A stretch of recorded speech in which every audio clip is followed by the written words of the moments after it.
आज कारगिल विजय दिवस पर पूरा देश अमरवीर शहीदों को श्रद्धांजलि दे रहा है। पीएम मोदी ने भी वार मेमोरियल पहुंचकर जवानों को श्रद्धांजलि दी। वहीं हम आपको इस खास वीडियो में दो योद्धाओं की वीरता की ऐसी कहानियों से रूबरू कराएंगे जिसको सुनकर आप दांतों तले उंगली दबा लेंगे। कारगिल विजय दिवस पर आयोजित मुख्य समारोह में शामिल होने के लिए पीएम मोदी कारगिल के द्रास पहुंचे। यहाँ पीएम ने वीर बलिदानियों को श्रद्धांजलि दी।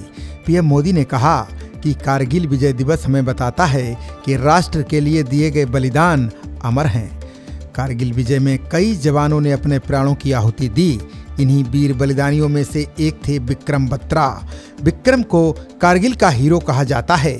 इनके नाम से दुश्मन थर थर कांपते थे, इसलिए इन्हें शेर शाह नाम दिया गया था। 9 सितंबर 1974 को कांगड़ा जिले के पालमपुर में घोघर गांव में जन्मे शहीद विक्रम बत्रा बचपन से ही बहादुर थे। इन्होंने 1996 में इंडियन मिलिट्री अकादमी में दाखिला लिया था। 6 दिसंबर 1997 को कैप्टन बत्रा जम्मू और कश्मीर राइफल्स की 13वीं बटालियन में बतौर लेफ्टिनेंट शामिल हुए। कारगिल युद्ध में उन्होंने जम्मू कश्मीर राइफल्स की 13वीं बटालियन का नेतृत्व किया। 20 जून 1999 को कैप्टन बत्रा को कारगिल युद्ध के दौरान 5140 चोटी को कब्जे में लेने का ऑर्डर मिला था। वे अपने साथियों को लेकर मिशन पर निकल पड़े। पाकिस्तानी सैनिक चोटी के टॉप पर बैठे थे और मशीन गन से भारतीय सैनिकों पर ताबड़तोड़ गोलियां बरसा रहे थे, लेकिन बत्रा ने हार नहीं मानी और एक के बाद एक पाकिस्तानी सैनिकों को ढेर करते हुए आगे बढ़ते चले गए। खुद आगे आकर बत्रा ने दुश्मनों की गोलियां खाईं। उनके आखिरी शब्द थे जय माता दी। उनकी शहादत की वजह से भारतीय सेना ने कारगिल चोटी पर फतह हासिल की।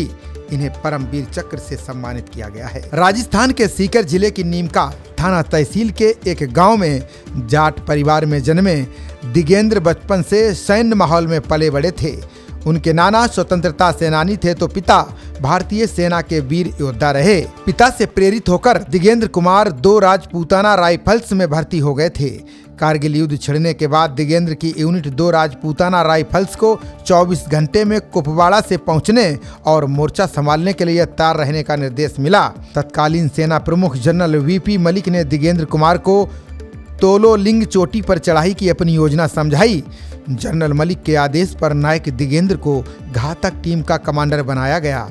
उनके कमांडिंग ऑफिसर मेजर विवेक गुप्ता बनाए गए। बर्फीली पहाड़ी पर ठंड की कपकपाहट के साथ रात के सन्नाटे में 12 जून की रात को चढ़ाई पूरी की। पाकिस्तानी सेना ने वहां 11 बंकर बना रखे थे। पहला बंकर दिगेंद्र कुमार ने उड़ा दिया। जब दिगेंद्र पहला बंकर उड़ाने के लिए रात के अंधेरे में दुश्मन के बंकर में घुसे तो इसकी भनक लगते ही दुश्मनों ने ताबड़तोड़ फायरिंग शुरू कर दी। उस दौरान उन्हें 4 गोलियां लगी थीं। घायल दिगेंद्र ने तुरंत एक ग्रेनेड बम बंकर में फेंक दिया। इसके बाद अचानक से पीछे से हमला हुआ और कई साथी गंभीर रूप से घायल हो गए। दिगेंद्र कुमार ने साथियों के साथ मिलकर दुश्मन पर पलटवार किया और 30 हमलावरों के टुकड़े टुकड़े कर दिए। दिगेंद्र साथियों के साथ आगे बढ़ते रहे। देखते ही देखते टीम ने पूरे 11 बंकर तबाह कर दिए थे। जब वे पहाड़ी की ओर आगे बढ़े तब उन्हें रास्ते में पाकिस्तानी सेना का मेजर अनवर खान दिखाई दिया।